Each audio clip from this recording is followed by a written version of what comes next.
Geger, Al-Quran dibakar di Swedia, memicu kemarahan negara-negara di dunia. Aksi pembakaran Al-Quran yang baru-baru ini terjadi di ibu kota negara Swedia nampaknya menyurut amarah berbagai masyarakat di belahan dunia, termasuk amarah dari Presiden Rusia Vladimir Putin. Sebagaimana diketahui, aksi pembakaran dan merobek Al-Quran dilakukan oleh Salwan Momika, seorang warga Irak berusia 37 tahun yang melarikan diri ke Swedia beberapa tahun lalu.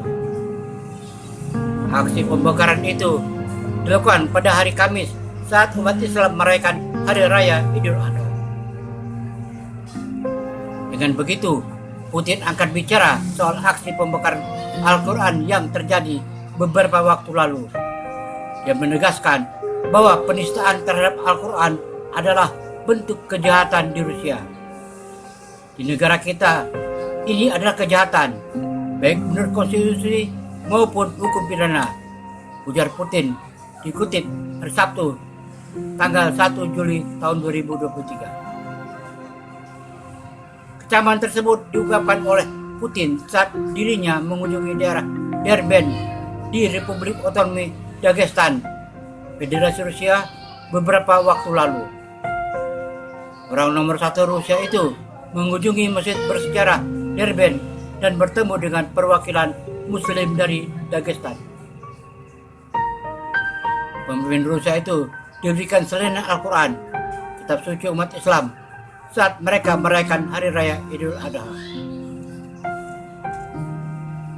Al-Quran suci bagi umat Islam yang harus suci bagi orang lain. Kami akan selalu mematuhi aturan itu, katanya, sambil berterima kasih kepada perwakilan atas hadiah tersebut. Bicara soal pembakaran Al-Quran di luar Masjid Pusat Stockholm itu, nampaknya aksi tersebut juga memicu kecaman dunia. Menteri Luar Negeri Turki, Hakan Fidan, menyebut penodaan Al-Quran sangat tercela dan tidak dapat diterima. Tidak dapat diterima untuk mengizinkan tindakan anti-Islam ini dengan dalih kebebasan berekspresi. Menutup mata terhadap tindakan mengerikan seperti itu berarti terlibat, tulis Fidan di akun Twitternya dikutip hari Sabtu tanggal 1 Juli tahun 2023. Zaman Turki sangat berat. Negara itu memblokir tawaran keanggotaan NATO Swedia atas apa yang dilihatnya sebagai kegagalan Stockholm untuk menindak kelompok Kurdi yang dianggapnya teroris. Pada bulan Januari, insiden serupa yang melibatkan Rasmus Paludan, seorang politikus sayap kanan yang membakar Al-Quran di Stockholm dekat kedutaan Turki, memperburuk ketegangan antara kedua negara. Maroko melampaui pernyataan Rusia dan menarik duta besarnya ke Swedia untuk waktu yang tidak terbatas. Kementerian Luar Negeri Kerajaan juga meminta kuasa hukum Swedia di Rabat dan menyatakan kecaman keras atas serangan ini dan penolakannya atas tindakan yang tidak dapat diterima ini menurut media pemerintah. Amerika Serikat, Departemen Luar Negeri Amerika Serikat menyatakan penentangannya terhadap pembakaran Al-Quran, sementara juga mendesak Turki untuk menyetujui tawaran NATO Swedia. Pembakaran teks-teks agama tidak sopan dan menyakitkan, dan apa yang legal belum tentu sesuai, kata juru bicara Vedant Patel. Secara umum, kami terus mendorong Hongaria dan Turki untuk meratifikasi protokol akses Swedia tanpa penundaan. Iran, juru bicara Kementerian Luar Negeri Iran menyebut insiden itu provokatif, dianggap buruk dan tidak dapat diterima. Pemerintah dan rakyat Republik Islam Iran tidak mentolerir penghinaan seperti itu dan mengutuk keras itu, kata Nasser Kinani. Pemerintah Swedia diharapkan serius mempertimbangkan prinsip tanggung jawab dan akuntabilitas dalam hal ini, sekaligus mencegah terulangnya penghinaan terhadap tempat suci, tambahnya. Arab Saudi, Kementerian Luar Negeri Saudi juga mengutuk pembakaran itu. Tindakan penuh kebencian dan berulang ini tidak dapat diterima dengan alasan apapun, katanya. Mesir mengatakan tindakan Momika memalukan, terutama karena terjadi pada Idul Adha. Kementerian Luar Negeri juga menyuarakan keprihatinannya tentang insiden berulang pembakaran Al-Quran di Eropa. Mesir mengungkapkan keprihatinannya yang mendalam tentang insiden berulang pembakaran Al-Quran dan eskalasi Islamofobia baru-baru ini dan kejahatan penistaan agama di beberapa negara Eropa. Menegaskan penolakan totalnya terhadap semua praktek tercela yang mempengaruhi konstanta dan keyakinan agama Muslim, katanya dalam sebuah pernyataan.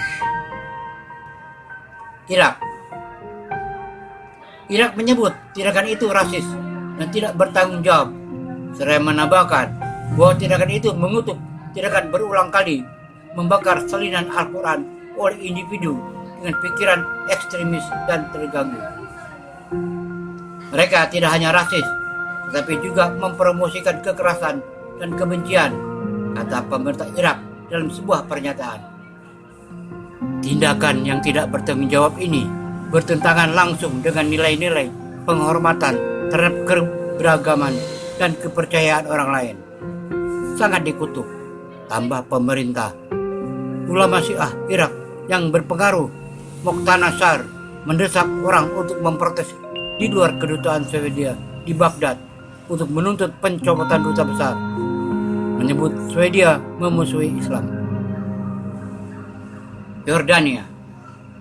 Yordan juga mengutuk tindakan tersebut, menyebutnya rasis dan hasutan.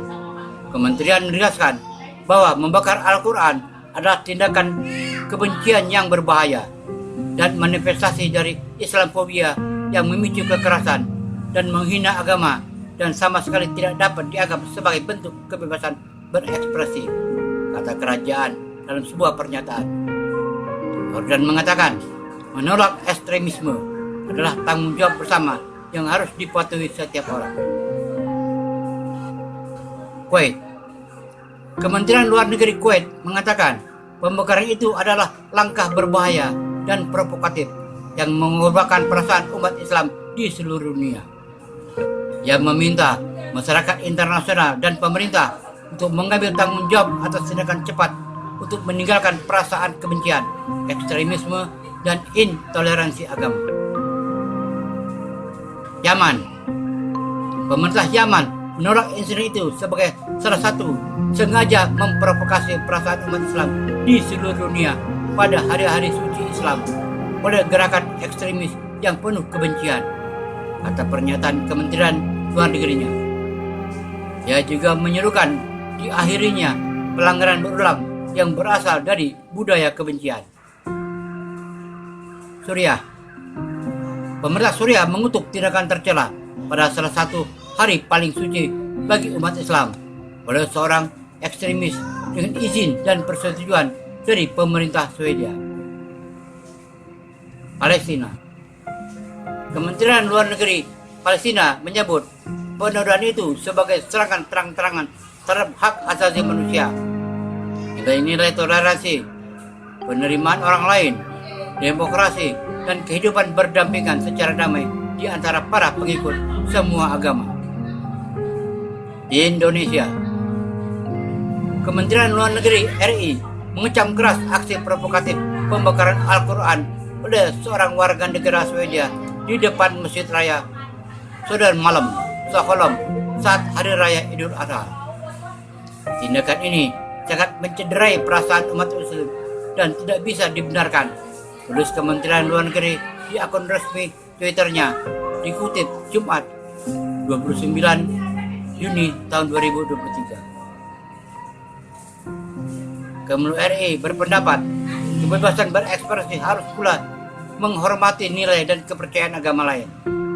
Indonesia bersama negara anggota OKI di Swedia telah sampaikan protes atas kejadian ini, tanda Kemlu RI.